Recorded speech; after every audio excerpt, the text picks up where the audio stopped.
Hi, romance friends. Welcome to Confessions of a Closet Romantic, your little shame-free romantic recess where we have fun looking at the best romantic TV shows, movies, and books on a different theme each episode.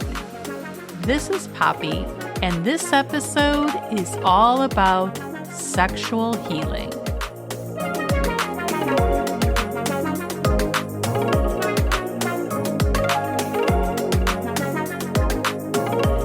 Sometimes good, bad, or indifferent sex isn't enough, and you need some sexual healing.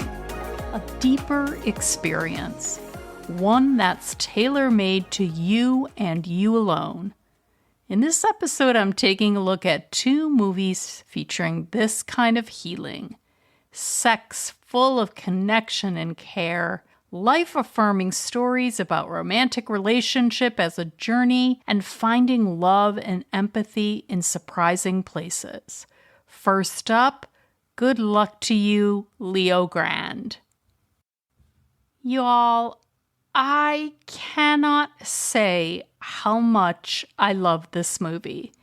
In case you haven't seen it yet, it's about Nancy, a recently widowed former religious education teacher played by Emma Thompson, who has never had sex with anyone but her late husband, who preferred the missionary position and, let's just say, a wham bam thank you ma'am sexual technique.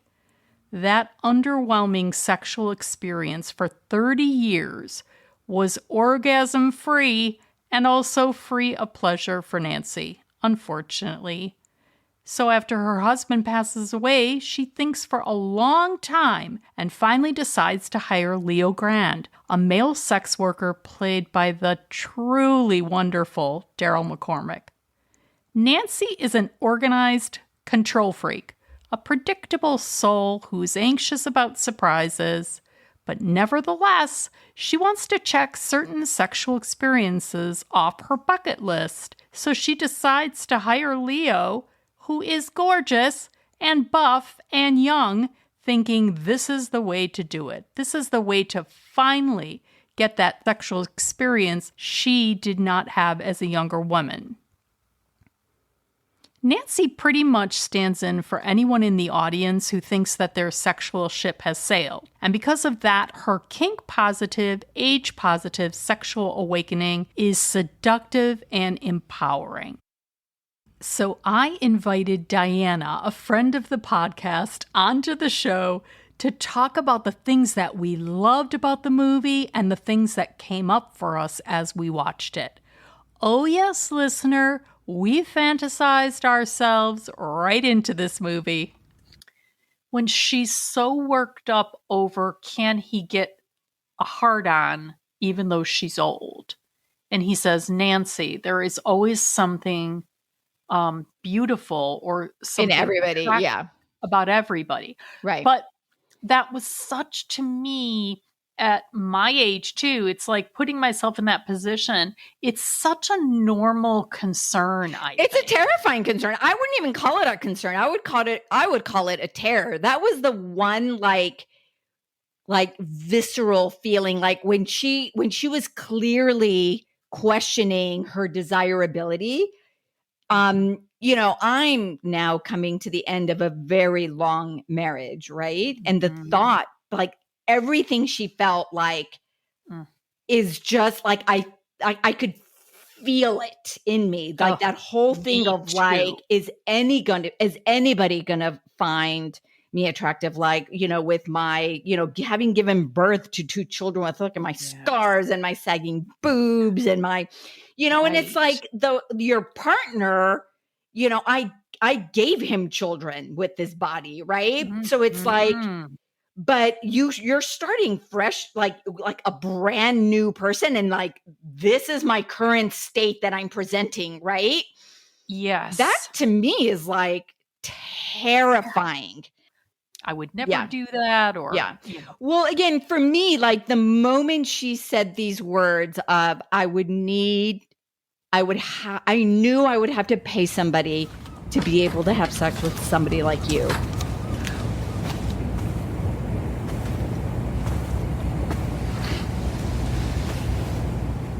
What's this?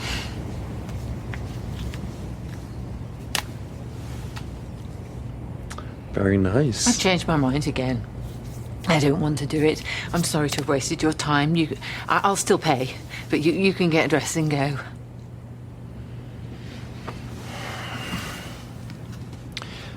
This isn't about the Mars bar, is it? No, it's not about the Mars bar.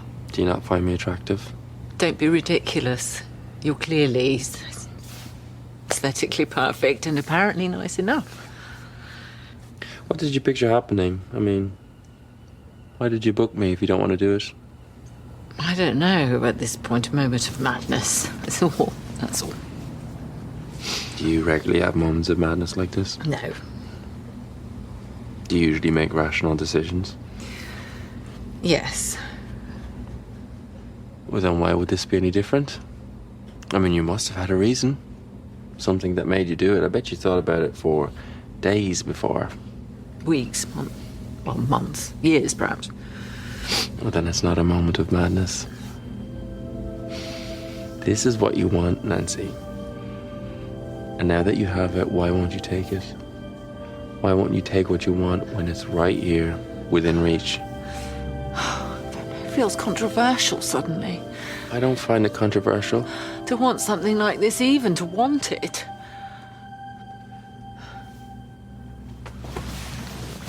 If it's just sex you want, aren't there a dozen men around who would love to hook up with you? If it's all too much, I mean, surely they want to. Oh yeah, yes they do.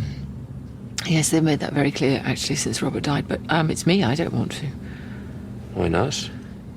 They're all old men. I don't want an old man. I want a young one, a young body. And no offense, I have to pay for that. Of course I do. Well, I'm here. And I'm not offended. Actually, why are you still here? I've just offered to pay you to spend an evening doing whatever you please. Why are you still here? I'm interested. In what? In you. Oh, for heaven's sake, there's no need to patronise me. I'm not. You're conflicted. Conflicted is interesting. You've never met a woman who can't make up her mind before. I don't believe that. I've met women who can't decide which sandwich to have for lunch. But if we've ended up in a bedroom together, they usually know what they want at that point. Well, young women are different. Yes, I think they are. Like those thoughts were kicking around my head before this movie. Gosh. Right. Yes. And for my life thinking like, okay, is this it for me? Am I just never going to have sex again? Because I don't want to I don't want to have sex with some old guy. And so this is it for me then. Like, right. You know, and so, and that was like how she was coming at this, right? She was thinking, you know, this is it for me. You know, paying you is like my only opportunity to experience, to even have the possibility of experience these things. Because a woman that looks like me at this age, you know, all like what I have available to me is some old guy, which is not to say that, which is not to say that, you know, I wouldn't find this amazing companion who like totally gets me. And then like, I'm happy to have sex. Like I would overlook many things, right? Because that's what love is, right? Like when you fall in love, you overlook, and then the sexual pleasure comes out of that love. Correct. It's not a purely carnal thing, right? Yes. And so that to me is the difference. To have that pure carnal, enjoy this like beautiful young man is like my only option is to pay for it. Absolutely.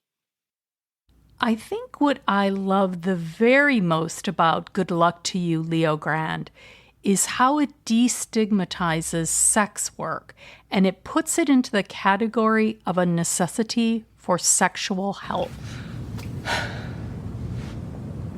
Nancy, everyone needs something different. Maybe you just want to talk. You know, I have a regular client who just likes to hold hands and watch TV together.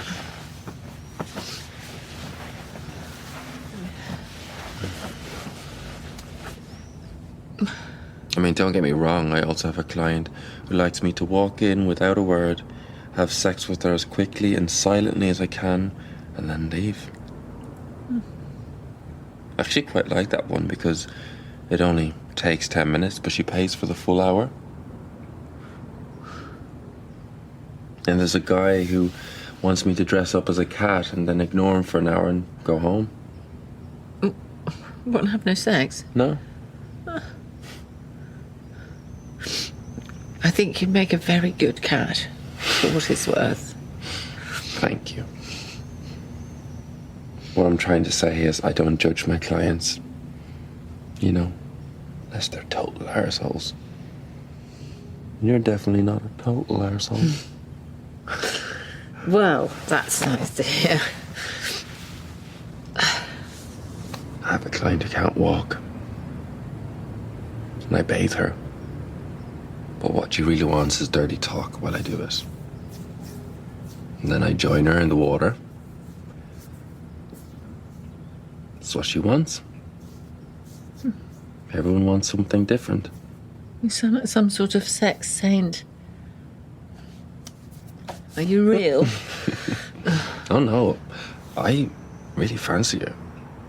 It's quite hot. And I look forward to it. It's what she needs. Make it sound like it should be available from the local council, like a public service. Can you imagine how much less bullshit there would be? As long as they don't put the rates up. People are furious enough about that. Oh, they'll still collect the bins.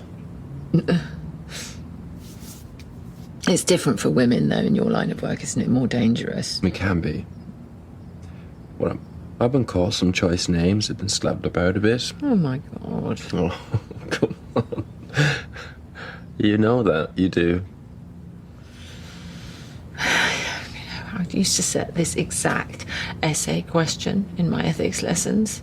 Should sex work be made legal? And every year 30 essays came back, all exactly the same. What did they say?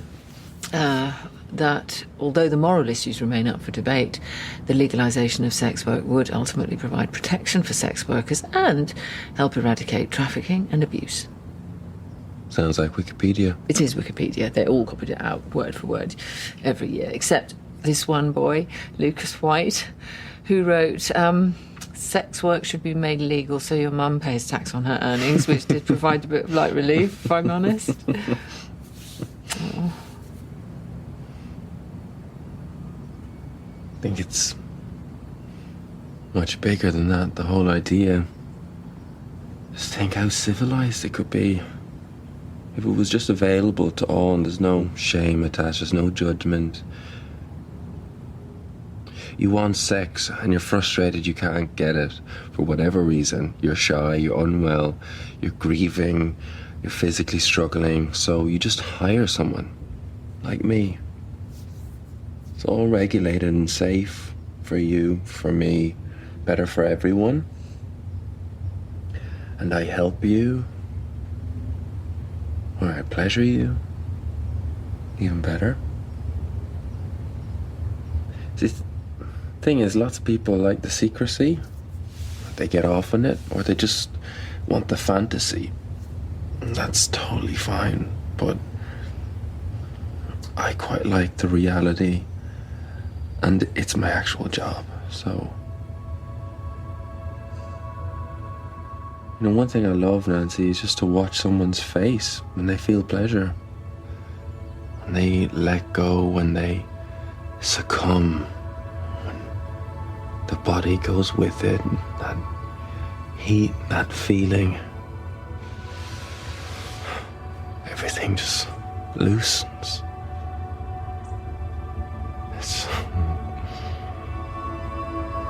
It's just so great.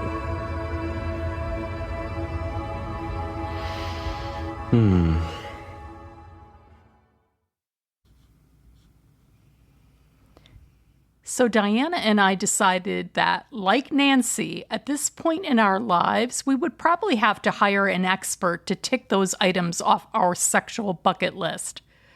But before we got to planning our own Leo Grande encounters, my friend John, a former sex worker who mainly served male clients in his past life, had a slightly different take on how sex work was presented in the movie. Consider my Leo Grande fantasies the balloon, and John, the very sharp pin. I just kind of think that the whole sex work thing was forced. They could have had those discussions anywhere. Right. Right? But it didn't have to be that.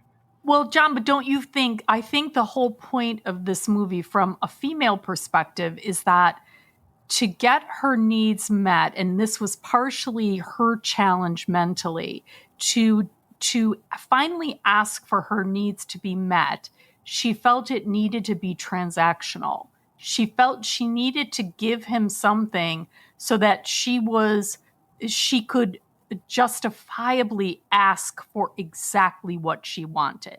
Like, don't you think if she thought she could go on Tinder and ask for that stuff and have a caring person give it to her, do you think she would have hired Leo Grande? I don't think she would have.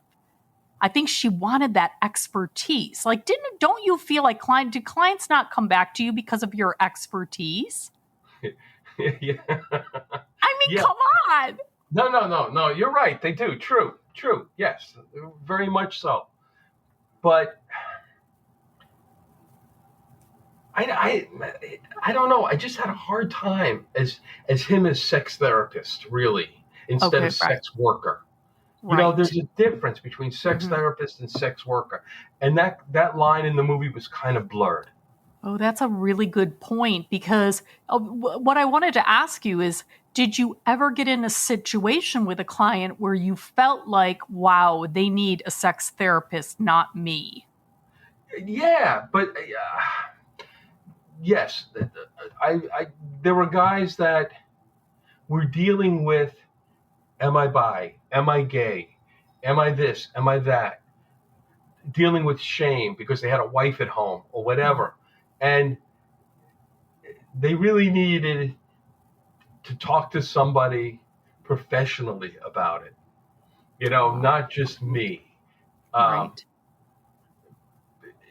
So a lot of times I felt like they were with me for the wrong reason. You know, that they really needed to get their wife, girlfriend, family in a room together with a therapist and say, this is what's going on in my head, you know, and what I'm dealing with, rather than coming to me to say, you know, to try and figure it out by doing something physical. You're not going to work it out by doing something physical. Okay, this is interesting. It goes back to an earlier point you made, but when you said, you know, they're just here to get off. But I'm thinking you can use your hand, you can stick it in something. I mean, there are ways to get off without don't you think they were seeking another human being, though? Oh, yeah, definitely. No, I agree with you at that point. But the thing with a lot of people is, are they seeking a human being for physical contact, emotional contact, mental contact? See, it all becomes, you know, this kind of giant stew of everything mixed together. And I'm not trained to deal with somebody's mental and emotional problems. You can deal with your physical thing, your physical needs, but the mental and emotional, no. You know, and a lot of sex workers pretend that they can. You know, I was never good at the pretending part, you know. Right. Well, and I wonder too, is thinking of it as this is strictly business, which is completely legitimate. You're there to make a living. But is that also an emotional protection for a sex worker to say, like if you were Leo and you had 10 clients like Nancy, wouldn't that be really taxing on you? I mean, emotionally and mentally as well as physically? Yeah, you would jump off a building. You can't handle that. I mean, you cannot handle that. I mean, first of all, trying to keep the story straight would be like, forget it. But secondly, somebody like Leo, just to talk about Leo, was going through so much of his own crap, right? With his family, his mother disowning him and this and that. Like, how can you take on Nancy's stuff too? Yeah. You know, so for me, it was always, you have to keep life separate because from the people you're with, because your own life is not perfect. You're Right. dealing with you know what? This is your business, and you're dealing with your own crap off to the side. All right. So Right. I can't take your stuff on also. Yes, I will listen to you and I will be empathetic and,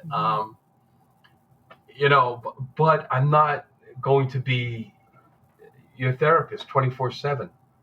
Right. And then what did you think of? I liked how the script presented Nancy early on as making a lot of very stereotypical assumptions about Leo, like her saying, "So, did you grow up an orphan? Were you in foster care?" Okay, did you feel with other sex workers you knew? Was that a correct assumption, or is that just a stupid stereotype? That was just stereotype. I mean, I don't know if they were even doing. I mean, I just think that was done tongue in cheek to kind of be humorous, maybe in the movie, to bring out these stereotypes. But let me tell you, some of the people I knew and still know, are amazing people. They weren't orphans. They weren't living on the street. They're not heroin addicts. Okay, this is the way they chose to make a living. Some people really like it, and that's hard for people to realize. Not everybody's being trafficked. Not everybody is doing it because they're desperate to buy drugs or alcohol with this. I had one friend who did porn and literally was putting herself through law school. Okay? Wow. Right. So, again, maybe that's a stereotype, right? The stripper will tell you that I'm working my way through law school. But this woman really was. And so people do what they do. Not everybody is a negative stereotype. Yes, and also didn't you say it's probably in our shame-based society, it's probably a very unusual thing to be able to just say, I enjoyed sex. And so I got into this work because it's about sex. I enjoy myself. I don't think people think of sex work like that. No. Didn't Leo talk about in the movie? He did say, I mean, when she was giving him the blowjob, he was enjoying himself. So it's it isn't that you're not getting some pleasure back, right? Or no? I mean, this is the one thing. No, you're right. But the whole thing is this is the problem I have with religion, because it teaches that, something pleasurable could be so bad, and it's not. I mean, there's a reason this is the oldest profession in the world. I mean, it's, but I don't like the stereotype. I don't like the fact that every connotation with sex work has to be negative. It doesn't. Sex workers, they really deserve respect. They work very hard. They're supporting families. They're supporting themselves. Okay. They're not on the dole. They're not out buying drugs. Right. It's not what people on the conservative right want to make it out to be.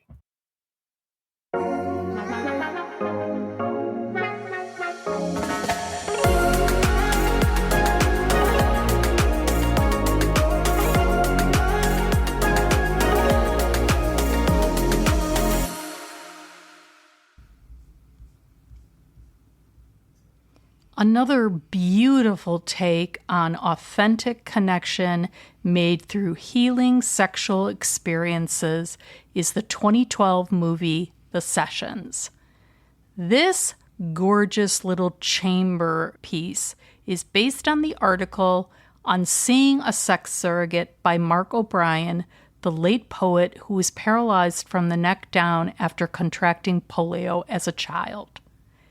He spends part of his day in an iron lung and the rest of it on a rolling gurney, so he has some significant challenges to his goal of losing his virginity now that he's in his late 30s and has never even been kissed. What sort of chance do you give me?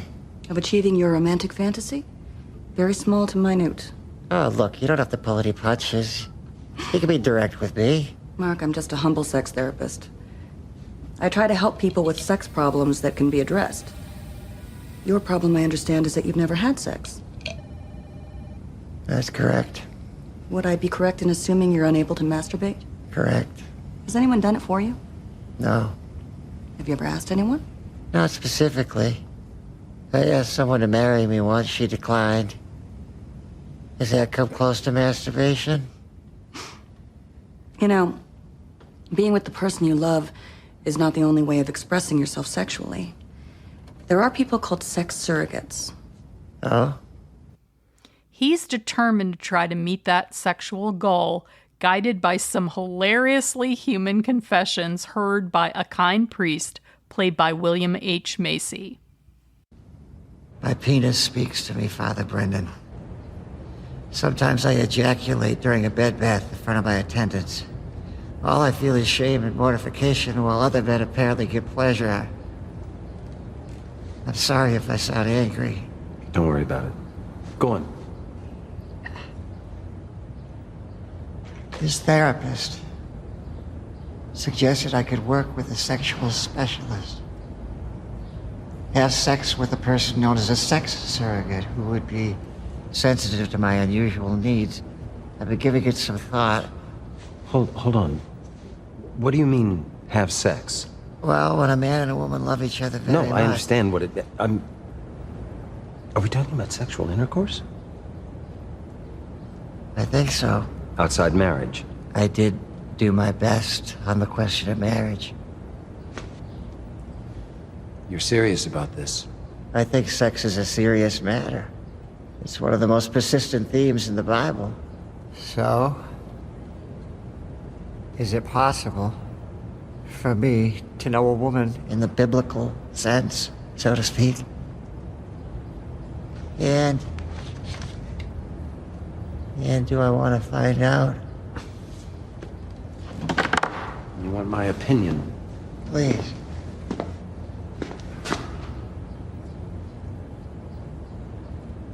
In my heart, I feel like he'll give you a free pass on this one. John Hawkes plays Mark O'Brien, and Helen Hunt is his sex surrogate, Cheryl, who has her own marital problems as she's about to convert to Judaism at her husband's request. A little push-pull argument about the influence of organized religion on sexual health is quietly threaded throughout this film. I love how it provokes the tension between human desire and religious philosophies and conditioning. I grew up in Salem, raised Catholic, like you, but the church did not appreciate my attitude towards sex. You had an attitude towards sex? I did. I liked it. They think they threw me out, but I threw them out. So for years, I didn't believe in anything, and now I'm converting to Judaism. That's good to have some kind of insurance. Oh, I didn't think of that. Then why are you doing it? My husband asked me to do it before his grandmother dies. The idea is if it makes her happy and him happy, it'll do the same for me. The fact that I'm already happy does not seem to be relevant. This sweet and thoughtful erotic comedy is visually as lyrical as the story itself. Lots of medium and close-up shots highlighting the intimate feel of the story, the characters' relationships, and the intimate, quietly powerful performances. It all casts a gentle spell. Thankfully, this movie sidesteps inspiration porn because Mark is too smart and self-deprecating as a character to let that happen. And the people who come into his life as assistants and love interests are also intelligent, kind people as well. The Sessions presents intimacy between caring, empathetic people as a kind of therapy and healing, much like Good Luck to You, Leo Grande does. Whether it's a bit of Hollywood fantasy or not, watching these romantic films puts a soft, gentle focus on the power and freedom around claiming your sexual desires, seeking the right partners, and creating your own truly intimate, satisfying sexual experience.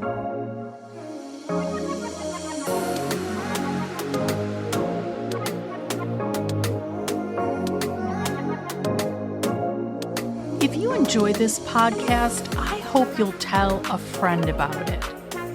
For more information and show notes, visit confessionsofaclosetromantic.com. Hello, Germany and Australia. I'm so glad you're listening. I'm glad you're all listening. Until next time, let's get out there and claim our sexual desires, whatever they look like.